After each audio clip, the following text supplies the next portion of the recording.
नमस्कार दोस्तों, स्वागत है आपका अपने YouTube चैनल सौर्य अकेडमी पे। तो फ्रेंड्स, आज हम लेकर आए हैं उत्तराखंड परीक्षावाणी रिवीजन सीरीज़ की अगली क्लास, जिसके अंतर्गत हम उत्तराखंड की जनजातियों को यहाँ पर पढ़ेंगे। देखिए फ्रेंड्स, उत्तराखंड की जनजातियों को लेकर यहाँ पर एक क्लास हमने इससे पहले चलाई थी। जिन्होंने अभी तक वो क्लास नहीं देखी है, प्लेलिस्ट में जाकर देख सकते हैं, जहाँ पर हमने उत्तराखंड की जो शेड्यूल ट्राइब और शेड्यूल कास्ट है, उनकी जनसंख्या से लेकर उनकी जो साक्षरता है उसके बारे में हमने पढ़ा था। और उसमें हमने जो जौनसारी जनजाति है उसको भी कवर किया था। देखिए फ्रेंड्स, आज हम बात करेंगे यहाँ पर उत्तराखंड की जो दूसरी जनजाति है, थारू जनजाति, और जनसंख्या में सबसे बड़ी जनजाति वो भी थारू जनजाति है। तो यहीं से इस क्लास की शुरुआत होगी। जिन्होंने इससे पहले की क्लास नहीं देखी है वो प्लेलिस्ट में जाकर देख सकते हैं। हमने इससे पहले बताया था कि उत्तराखंड की सबसे बड़ी जो जनजाति है, यानी कि सबसे ज़्यादा जनसंख्या किस जनजाति की है, तो वो थारू की है। नंबर 2 पे जौनसारी है, नंबर 3 पे बोक्सा है, चौथे पे भोटिया है, और लास्ट सबसे छोटी जो जनजाति है वो राजी यहाँ पर निवास करती है। इस टाइप से हमने ये बताया था। आज हम इस क्लास की शुरुआत करेंगे थारू जनजाति से, जो कि उत्तराखंड की सबसे बड़ी जनजाति है। देखिए फ्रेंड, इसमें पहला पॉइंट है जो थारू की आबादी है, यानी कि थारू लोग सबसे ज़्यादा कहाँ पर निवास करते हैं, इनकी सबसे ज़्यादा आबादी कहाँ पर है, तो उत्तराखंड के उधम सिंह नगर जिले में सबसे ज़्यादा थारू निवास करते हैं। तो पहला पॉइंट तो यही याद रखना है, उत्तराखंड में निवास करने वाली सबसे बड़ी जनजाति थारू है, और इनकी जनसंख्या सबसे ज़्यादा कहाँ पर है, तो उधम सिंह नगर में स्थित है। अगला पॉइंट जो थारू के बारे में है, जैसे हमने बताया है, जनसंख्या की दृष्टि से राज्य व कुमाऊं क्षेत्र का सबसे बड़ा जनजातीय समूह है, तो वो भी कौन सा है, थारू जनजाति है ना। दूसरी जौनसारी है, जो कि गढ़वाल का सबसे बड़ा जनजातीय समूह है और क्रम में दूसरा है। अगला पॉइंट है, सामान्यतः जो थारू हैं वो अपने आप को किसका वंशज यहाँ पर मानते हैं, तो ये किरात जाति का वंशज अपने आप को मानते हैं। देखिए फ्रेंड, ये किरात जाति उत्तराखंड के इतिहास में हुई है, उत्तराखंड में सबसे प्राचीन जातियों में से एक है। हमने एक सीरीज चलाई है उत्तराखंड का इतिहास, जिसमें हम डॉक्टर अजय सिंह रावत की किताब उत्तराखंड का समग्र राजनीतिक इतिहास उसको पढ़ा रहे हैं। देखिए फ्रेंड, उसमें हमने इन जातियों का जिक्र भी किया था, इनके बारे में पढ़ा भी था। तो जिन्होंने नहीं देखी है वो प्लेलिस्ट में जाकर देख सकते हैं, वहाँ हमने इनको अच्छे से पढ़ाया है। अगला पॉइंट है, सामाजिक रूप से जो थारू लोग हैं ये किस में बटे होते हैं, तो ये कई गोत्रों या कुरियों में यहाँ पर बटे होते हैं, है ना। कई गोत्र देखने को इनमें मिलते हैं, तो ये पॉइंट भी याद रखना है। थारू लोग किस में बटे होते हैं, गोत्र या कुरियों में ये लोग बटे होते हैं। अगर इनके गोत्र या कुरियों की बात करें, कौन कौन से गोत्र इनके यहाँ पर निवास करते हैं, एक तो बड़वायक है, इसी के साथ बट्टा है, रावत है, बिरतिया है, महतो और डहत, ये सारे क्या हैं, थारू जनजाति के गोत्र या कुरियाँ हैं। अगला पॉइंट है, थारू जनजाति स्वयं को वंशज मानती है। किसका ये वंशज मानती है, तो महाराणा प्रताप का भी ये अपने आप को वंशज मानती है ना। किरात जाति का वंशज तो है ही है, इसके साथ साथ ये महाराणा प्रताप का भी अपने आप को वंशज मानते हैं। तो ये पॉइंट भी याद रखना है, कौन सी जनजाति अपने आप को महाराणा प्रताप का वंशज मानती है, तो थारू जनजाति हमारा सही उत्तर हो जाएगा। अगला पॉइंट है, थारू जनजाति किस त्यौहार को शोक पर्व के रूप में मनाती है, तो दीपावली को ये जनजाति शोक पर्व के रूप में यहाँ पर मनाती है। देखिए फ्रेंड, अगर इनके शारीरिक लक्षण की बात करें, किस टाइप के ये दिखते हैं, तो मंगोल प्रजाति के ये लोग दिखते हैं, है ना। मंगोल जो मंगोलिया के निवासी होते हैं, माना जाता है कि वहीं से इस जाति की उत्पत्ति हुई है, तो उसी टाइप के ये लोग दिखते हैं। अगर इनमें भाषाओं की बात करें, यानी कि थारू जनजाति कौन कौन सी भाषा यहाँ पर बोलती है, एक तो अवधी बोलती है, उत्तर प्रदेश का जो अवध क्षेत्र है वहाँ पर भी ये निवास करते हैं। मिश्रित पहाड़ में निवास करते हैं। नेपाली और भावर क्षेत्र में निवास करते हैं। तो ये सारी इनकी भाषाएं हैं। देखिए फ्रेंड, थारू जनजाति द्वारा बनाई गई शराब को यहाँ पर किस नाम से जाना जाता है, तो जाड़ नाम से ये जाना जाता है। जबकि जाड़ एक जनजाति भी है जो कि भोटिया की उपजाति है ना। तो जो थारू हैं उनके द्वारा निर्मित शराब क्या कहलाती है, तो जाड़ यहाँ पर कहलाती है। तो इसी के साथ साथ अगर थारू जनजाति में विवाह से संबंधित कुछ तथ्य देखें, तो इनमें जो सबसे पहली प्रथा है या फिर इनमें विवाह से संबंधित जो संस्कार है, तो सबसे पहला है पक्की पौनी।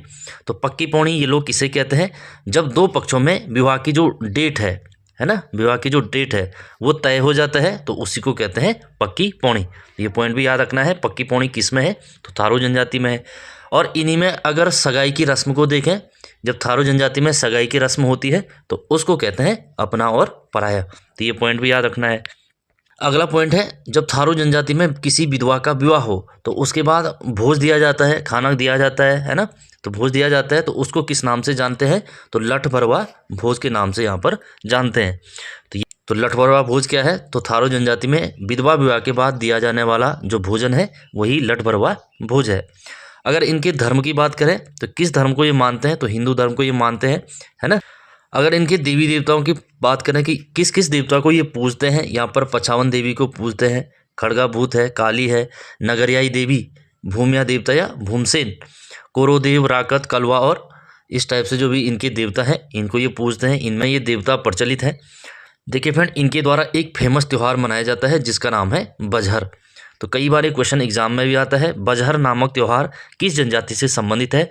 तो थारू जनजाति से संबंधित है और ज्येष्ठ या वैशाख में ये लोग इसको मनाते हैं, यानी कि गर्मियाँ आने पर सबसे पहले यही त्यौहार यहाँ पर मनाया जाता है। तो बजहर नामक त्यौहार थारू जनजाति में मनाया जाता है। अगला पॉइंट है, होली के अवसर पर इनके द्वारा एक विशेष नृत्य किया जाता है जिसको किस नाम से जानते हैं? तो खिचड़ी नृत्य के नाम से यहाँ पर जानते हैं। तो ये पॉइंट भी याद रखना है। थारुओं द्वारा खिचड़ी नृत्य किस अवसर पर किया जाता है? तो होली के अवसर पर ये किया जाता है। इसी के साथ साथ इनकी अर्थव्यवस्था का यानी कि कमाई का मुख्य जरिया देखें, अर्थव्यवस्था का मुख्य स्रोत देखें तो कृषि है। इसी के साथ साथ पशुपालन और आखेट यानी कि शिकार करना, इस टाइप से इनका क्या है? अर्थव्यवस्था का मुख्य स्रोत है। अब तीसरी जो जनजाति है भोटिया जनजाति है ना, जो कि जनसंख्या में चौथी बड़ी जनजाति है। इसके बारे में हम यहाँ पर पढ़ेंगे। देखिए फ्रेंड, इससे पहले आगे बढ़ें, एक पॉइंट आपको भोटिया जनजाति के बारे में याद रखना है कि भारत के अंदर वृहद हिमालय में निवास करने वाली सबसे बड़ी जनजाति कौन सी है? तो वो भोटिया जनजाति है। वृहद हिमालय की 3 श्रेणियां हैं। सबसे ऊपर वृहद हिमालय है, फिर मध्य हिमालय है, फिर शिवालिक है। तो वृहद हिमालय में निवास करने वाली सबसे बड़ी जनजाति तो भोटिया जनजाति है। तो ये पॉइंट भी याद रखना है। अब इसमें आगे बढ़ेंगे। सबसे पहले पहला पॉइंट तो यही याद रखना है, भोटिया जनजाति एक अर्धघुमंतु जनजाति है। अर्धघुमंतु यानी कि जैसे कि 6 महीने ये जब गर्मियाँ रहती हैं तो हिमालय में निवास करती हैं, जैसे ही बर्फ़ पड़ेगी तो ये नीचे मैदानी भाग की ओर प्रस्थान करेंगे, इसलिए इनको अर्धघुमंतु जनजाति के नाम से भी जाना जाता है। देखिए फ्रेंड, अगर इनके निवास की बात करें तो इनका निवास उत्तरकाशी, चमोली और पिथौरागढ़ आदि जिलों के 291 गाँवों में है ना। यहाँ ये लोग निवास करते हैं। इसी के साथ साथ अगर भोटिया लोगों की सर्वाधिक जनसंख्या या आबादी देखें तो ये पिथौरागढ़ जिले में स्थित है, यानी कि पिथौरागढ़ में सबसे ज़्यादा भोटिया निवास करते हैं। जैसे थारू सबसे ज़्यादा उधम सिंह नगर में निवास करते हैं और जौनसारी देहरादून में निवास करते हैं, वैसे ही भोटिया कहाँ पर निवास करते हैं? तो पिथौरागढ़ में निवास करते हैं। अगर हम इनके उपजातियों की बात करें, ये भी अनेक उपजातियों में बंटे रहते हैं। जैसे कि इनकी उपजातियाँ मारचा है, तोलचा है जो कि चमोली में निवास करते हैं, जौहारी, भोटिया, दारमिया, सौका, चौंदासी, ब्यासी, ये सारे कहाँ निवास करते हैं? तो पिथौरागढ़ में निवास करते हैं। जाड़, जेठा, छापड़ा, बकरिया ये उत्तरकाशी में निवास करते हैं, है ना। तो ये सारी भोटिया की उपजातियाँ हैं। अगर हम बात करें कि जो जौहार है, जौहार यानी कि पिथौरागढ़ वाला जौहार क्षेत्र है, वहाँ के भोटियाओं को सौका नाम से यहाँ पर जाना जाता है। और वहीं पिथौरागढ़ के अंदर एक जगह है धारचूला, तो धारचूला के भोटिया रंग कहलाते हैं, है ना। जबकि जो नीतिमाणा यानी कि चमोली क्षेत्र है उसके भोटिया किस नाम से जाने जाते हैं? तो रंगपा नाम से यहाँ पर जाने जाते हैं। देखिए फ्रेंड, अगर उत्तरकाशी के अंदर भोटियाओं के अंतिम गांवों की बात करें तो उत्तरकाशी में जो भोटियाओं के अंतिम गांव हैं, अंगर है, जादुंग है और नीलंग आदि, ये सारे क्या हैं? भोटियाओं के अंतिम गांव हैं जहां पर ये निवास करते हैं। अगर यही अंतिम गांव अलकनंदा घाटी यानी कि चमोली के अंदर देखें तो चमोली में माणा है, वनाकुली है, औध है ना। ये सारे क्या है? भोटियाओं के अंतिम निवास स्थल है। और यही अंतिम गांव पिथौरागढ़ के अंदर देखें तो पिथौरागढ़ के अंदर डोंग है, मिलम है, तेडांग, जोलिंग, कोंग, कुटी आदि, ये सारे क्या है? भोटियाओं के ये गांव हैं। अगर जाड़ की बात करें कि ये अपने आप को किसका वंशज मानते हैं, जैसे थारू अपने आप को किरात वंश के साथ साथ महाराणा प्रताप का भी वंशज मानती है, वैसे ही जाड़ भोटिया क्या मानते हैं? वो जनक का वंशज यहाँ पर मानते हैं। देखिए बट ये सारे भोटिया नहीं मानते हैं। जाड़ भोटिया इसलिए कहा गया क्योंकि उत्तरकाशी में जो भोटिया निवास करते हैं उनको यहाँ पर जाड़ नाम से जानते हैं। तो जो जाड़ है वो अपने आप को जनक का वंशज यहाँ पर मानते हैं। अगर इनके धर्म की बात करें, जो उत्तरकाशी के भोटिया हैं यानी कि जो जाड़ हैं वो बौद्ध धर्म को यहाँ पर मानते हैं। तो बौद्ध धर्म को मानने वाले कौन से भोटिया हैं? तो उत्तरकाशी के जो जाड़ भोटिया हैं। अगर इनकी भाषा की बात करें कि जो उत्तरकाशी के जाड़ हैं यानी कि भोटिया है, इनकी भाषा कौन सी है? तो रोम्बा भाषा ये यहाँ पर बोलते हैं। तो रोम्बा किसकी भाषा है? तो जाड़ भोटियाओं की है जो कि उत्तरकाशी के अंदर निवास करते हैं। देखिए फ्रेंड, इसी के साथ साथ अगर इनके त्योहारों की बात करें कि जो उत्तरकाशी के अंदर जाट लोग हैं, उत्तरकाशी के भोटिया हैं, इनके दो त्यौहार यहाँ पर फेमस हैं। एक तो लौसर है, दूसरा सूरगेन त्यौहार है। तो कई बार ये भी एग्जाम में आता है, लौसर और सूरगेन त्यौहार का संबंध किस जनजाति से है? भोटिया जनजाति से है या फिर उत्तरकाशी के जाट जनजाति से यहाँ पर हो जाएगा। देखिए फ्रेंड, इस जाड़ को छोड़कर शेष जो भोटिया है, अगर इनकी बात करें तो ये अपने आप को खस राजपूत मानते हैं, खस राजपूतों का वंशज मानते हैं। जबकि जाड़ हमने बताया है किसका वंशज मानते हैं, तो जनक का वंशज अपने आप को यहाँ पर मानते हैं। इनको छोड़कर शेष जितने भी भोटिया हैं ये सारे क्या है? खस राजपूत हैं। अगला पॉइंट है, भोटिया हिमालय की तिब्बती बर्मी भाषा परिवार की कितनी बोलियाँ बोलते हैं? तो इस टाइप की ये टोटल 6 बोलियाँ बोलते हैं, है ना। हिमालय में रहने वाले जो भोटिया हैं अलग अलग जगह अलग अलग भाषाओं का प्रयोग करते हैं, जिसमें टोटल जो बोलियां हैं इनकी 6 यहाँ पर हो जाएगी। अगर भोटियाओं की प्रजाति की बात करें तो ये किस प्रजाति के हैं? तो तिब्बती और मंगोलियन के मिश्रण है ये। तिब्बती लोग आप लोगों ने देखे होंगे, है ना, छोटी आंखें हैं, हाइट छोटी। तो इस टाइप से जो मंगोलियन भी है, तो दोनों का ये मिक्सचर है। अगला पॉइंट है, भोटिया लोगों का जो शीतकालीन आवास होता है उसको तो कहते हैं गुंडा या मुंसा। पहला पॉइंट तो ये याद रखना है, भोटिया लोगों का जो शीतकालीन आवास है उसको किस नाम से जानते हैं? गुंडा या मुंसा नाम से जानते हैं। जबकि इनका जो ग्रीष्मकालीन आवास है वो किस नाम से जाना जाता है? तो मैत नाम से यहाँ पर जाना जाता है। देखिए फ्रेंड, जैसे हमने बताया है, भोटिया जनजाति मध्य हिमालय या बृहद हिमालय में निवास करने वाली सबसे बड़ी जनजाति है। जब सर्दियाँ पड़ती हैं यानी कि शीतकाल में, ये नीचे मैदानों की ओर आते हैं और उस स्थान को ये कहते हैं गुंडा या मुंसा। बाद में जैसे ही गर्मियाँ आएंगी ये फिर हिमालय की ओर यानी कि अपने पुराने निवास की ओर जाएंगे, तो उस निवास को क्या कहते हैं? तो मैत यहाँ पर कहते हैं, क्योंकि ग्रीष्मकालीन आवास कहाँ पर है? तो हिमालय में इनका निवास स्थान है। तो ये दोनों पॉइंट आपको याद रखने हैं, यहाँ पर ये इंपॉर्टेंट हो जाते हैं। अगला, इनके प्रिय पेय पदार्थ की बात करें कि इनमें पीने का सबसे प्रिय पदार्थ कौन सा है? तो इसमें जा या मरजा ये कहते हैं किसको? जो मखनी चाय होती है, एक तो ये है। दूसरा है मरजाद तथा चकती या छंग, ये कहते हैं ये मदिरा को, यानी कि जो शराब होती है भोटिया लोगों में उसको छंग या चकती कहते हैं। तो ये सारे क्या है? इनके प्रिय पेय पदार्थ यहाँ पर हो जाएंगे। तो ये भी याद रखना है, चकती या छंग भोटियाओं में क्या है? तो ये शराब को कहते हैं, जो कि प्रिय पेय पदार्थ है ना। इसी के साथ साथ भोटिया जनजाति में अगर विवाह की 2 प्रमुख विधियाँ देखें, पद्धतियाँ देखें, तो 2 यहाँ पर फेमस हैं। एक तो है तत्सत, दूसरा है दमोला। तो तत्सत और दमोला भोटिया जनजाति की विवाह पद्धतियाँ हैं, ये पॉइंट भी याद रखना है। और विवाह के अवसर पर अगर इनके नृत्य की बात करें तो विवाह के अवसर पर ये पौड़ा नृत्य यहाँ पर करते हैं। ये पॉइंट याद रखना, विवाह के अवसर पर जो पौड़ा नृत्य है किस जनजाति में किया जाता है? तो भोटिया जनजाति में किया जाता है। देखिए फ्रेंड, जो भोटिया जनजाति है अपने सगे संबंधियों को यहाँ पर किस नाम से जानती है? तो स्वारा नाम से ये जानती है। तो स्वारा क्या है भोटिया जनजाति में? तो अपने सगे संबंधियों को ये कहते हैं। देखिए फ्रेंड, यहाँ पर जो हम शब्दावलियाँ पढ़ रहे हैं, जैसे स्वारा है, गुंडा है, मुंसा है ना, इस टाइप की जो शब्दावली है ये हमेशा एग्जाम में आती रहती है। फिर कंफ्यूज होता है कौन सी चीज़ क्या थी, तो इसीलिए ये अच्छे से पढ़ने हैं कौन सी चीज़ क्या है ना। देखिए फ्रेंड, अगर भोटिया जनजाति के पूज्य देवों की बात करें, किस देवता को यहाँ पर पूजते हैं? एक तो सबसे फेमस इसमें भूम्याल देवता है ना, भूम्याल। जबकि थारू में हमने क्या पढ़ा था? भूमिया पढ़ा था, है ना। यहाँ पर भूम्याल है। ग्वाला देवता है, बैग्रैम चिम है, नंदा देवी की भी पूजा करते हैं, साथ में दुर्गा देवी, कैलाश पर्वत, द्रोणागिरी, हाथी पर्वत आदि सबकी ये लोग यहाँ पर पूजा करते हैं। तो देखिए फ्रेंड, पिथौरागढ़ के अंदर जो सौका भोटिया है, यानी कि सौका जो निवास करते हैं, जो भोटिया की एक उपजाति है, ये प्रत्येक 12 वर्ष में यहाँ पर एक उत्सव मनाती है, एक पर्व मनाती है, जिसका नाम है कंडाली या किरजी उत्सव। तो पहला पॉइंट तो यही याद रखना है, कंडाली या किरजी उत्सव कितने वर्ष में मनाया जाता है? तो 12वें वर्ष में ये मनाया जाता है। कौन सी जनजाति में ये मनाया जाता है? तो पिथौरागढ़ के जो सौका है इनमें ये मनाया जाता है। देखिए फ्रेंड, कभी कभी क्वेश्चन इस टाइप से बनता है कि जो कंडाली या किरजी उत्सव है यह किस पर आधारित है, यानी कि इसमें क्या किया जाता है? तो सफाई से ये संबंधित है, सफाई से ये संबंधित है, साफ सफाई इसमें की जाती है। तो ये पॉइंट भी याद रखना है। अगला, जो भोटियाओं के हम लोकगीत की बात करें तो लोकगीत कौन कौन से इसमें लोकगीत है? तो एक तो तुबेरा है, बाजू है, इसी के साथ साथ तिमली है। तो ये सारे क्या है? भोटियाओं के लोकगीत हैं। और वाद्य यंत्र की बात करें तो भोटियाओं का जो प्रमुख वाद्य यंत्र है वो हुड़का है। सभी लोग जानते हैं हुड़का किसे कहते हैं, है ना। तो हुड़का है।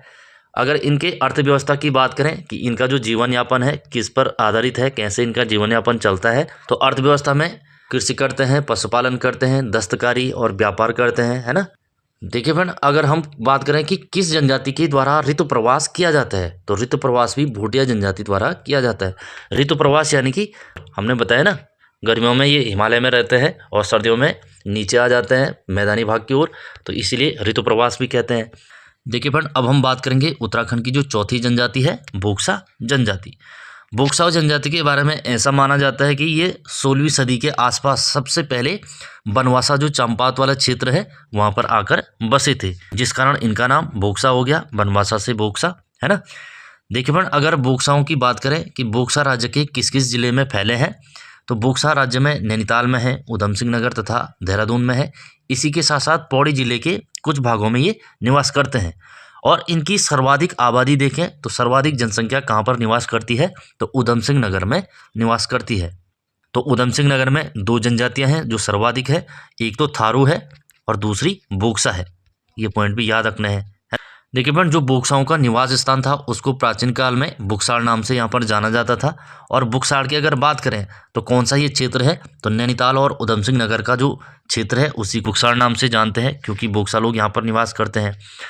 अगर हम बात करें कि देहरादून के जो बोक्सा हैं उसको यहाँ पर किस नाम से जानते हैं, तो उनको यहाँ पर मेहर बोक्सा के नाम से जानते हैं।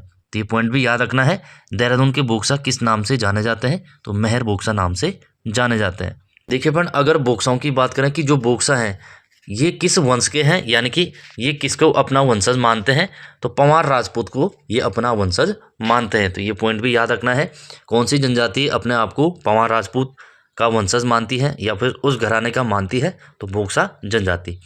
देखिए फ्रेंड, ये जो बोक्सा जनजाति है ये भी यहाँ पर अनेक उपजातियों में बंटी है, जिसमें से 5 गोत्र मुख्य हैं, जैसे यदुवंशी है, पंवार है, राजवंशी है ना, तुनवर है। ये सारी क्या है, बोक्साओं की उपजातियां हैं या फिर इनके गोत्र हैं।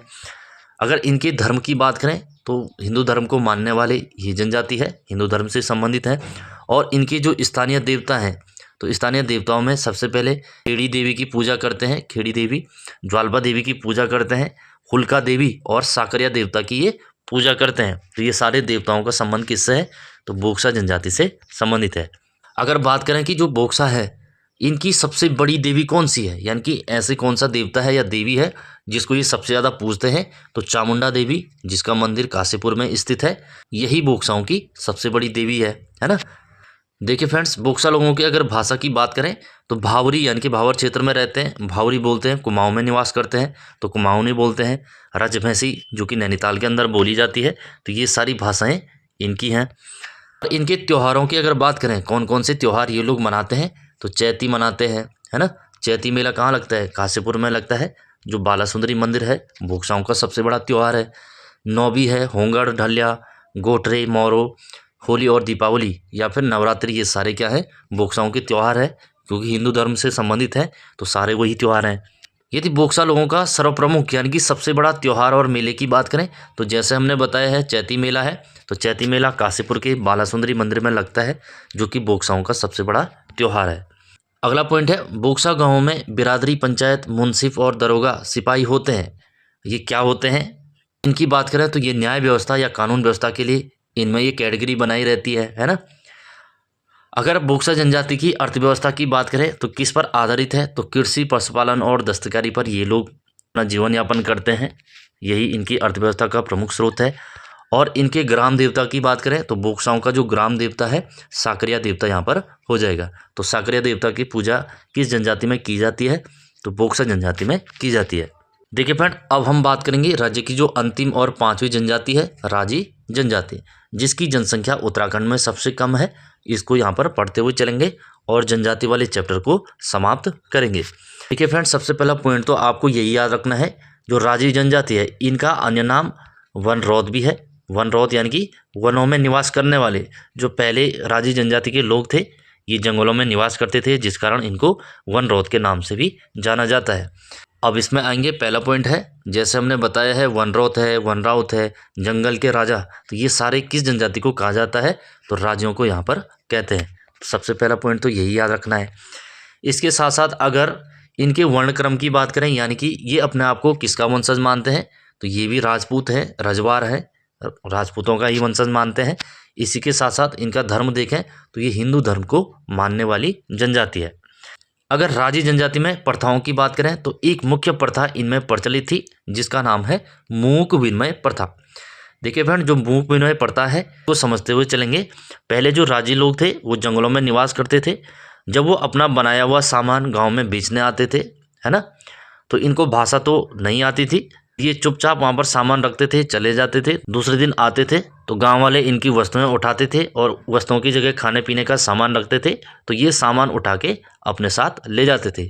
यही क्या था? मूक विनिमय प्रथा, यानी कि बिना बोलचाल किए अपना व्यापार करना, है ना। तो ये प्रथा किसमें प्रचलित थी? तो राजी जनजाति में प्रचलित थी। ठीक है फ्रेंड, अगर राजी जनजाति की भाषाओं की बात करें तो मुंडा भाषा का ये प्रयोग करते हैं। पहला पॉइंट तो यही याद रखना है, मुंडा भाषा कौन सी जनजाति बोलती है? तो राजी जनजाति बोलती है। और बाहरी लोग हैं तो बाहरी लोगों के साथ ये कौन सी भाषा बोलते हैं? तो कुमाऊनी भाषा का यहाँ पर प्रयोग करते हैं। तो ये पॉइंट भी याद रखना है कि राज्यों की बोली कौन सी है, तो मुंडा यहाँ पर आंसर हो जाएगा।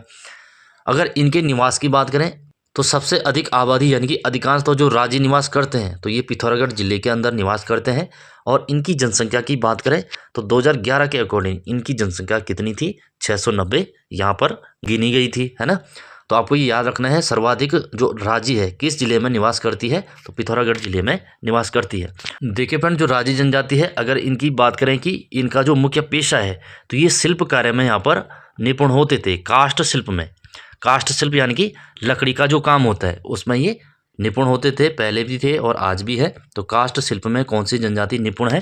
तो राजी जनजाति है। लकड़ी का जो सामान बनता है ना, उस सब में ये निपुण है। अगर इनके प्रमुख देवता की बात करें, कौन कौन से देवताओं की ये पूजा करते हैं, ये भी इम्पोर्टेंट है क्योंकि एग्जाम में कई बार आता है कौन सी जनजाति किस देवता की पूजा करती है, मिलान करने को भी आता है ना। कभी कभी इनमें से कौन सा है या नहीं है, इस टाइप से क्वेश्चन बनते हैं। पहला जो देवता है बागनाथ देवता है, जो इनका मुख्य देवता है ना। दूसरा है मलयनाथ, गणनाथ, मल्लिकार्जुन और छुरमल, ये इंपॉर्टेंट है। छुरमल देवता की पूजा कौन करते हैं? तो यहाँ पर राजी जनजाति करती है। नंदा देवी की ये पूजा करते हैं। तो ये सारे देवता किसके हैं? तो राजी जनजाति के देवता है। अब हम इनके त्योहारों की अगर बात करें, राज्यों का जो प्रमुख त्यौहार है कौन सा है? तो गोरा अट्ठावली है, कर्क या मकर संक्रांति है। तो ये सारे किसके त्यौहार है? तो राजी जनजाति के त्यौहार है। इनमें अगर संस्कार या प्रथाओं की बात करें तो एक तो वही था मूक विनिमय प्रथा, दूसरा इसमें शादी के जो संस्कार हैं सांग जांगी एवं पिंठा संस्कार। तो ये विवाह से संबंधित जो संस्कार हैं, शादी से पहले जो संस्कार किए जाते हैं तो उनके नाम है सांग जांगी और पिंठा संस्कार। तो ये राजी जनजाति में हमारे हो जाएंगे। अगर इनके निवास की बात करें तो ये अपने आवास को या निवास स्थान को किस नाम से जानते हैं? तो रौतुड़ा नाम से इनके आवास को जाना जाता है। और अधिकांश तो जो राजी हैं वो कहाँ पर निवास करते हैं? तो वो झोपड़ियों में निवास करते हैं। जैसे हमने बताया है इनको जंगल का राजा यानी कि वनों में आज भी ये लोग निवास करते हैं, ज़्यादातर राजी वहीं निवास करते हैं। तो जिस कारण यहाँ पर झोपड़ियाँ बना के रहते हैं, है ना। और इनका जो निवास है वो रौतुड़ा नाम से यहाँ पर जाना जाता है। तो फ्रेंड्स, ये थी आज की क्लास जिसमें हमने उत्तराखंड की जनजातियों को यहाँ पर कवर किया है। और जिन्होंने अभी तक सब्सक्राइब नहीं किया है वो कर लीजिए। साथ ही साथ टेलीग्राम ग्रुप से जुड़ने के लिए लिंक हमने डिस्क्रिप्शन बॉक्स में दिया है, वहाँ से आप जुड़ सकते हैं।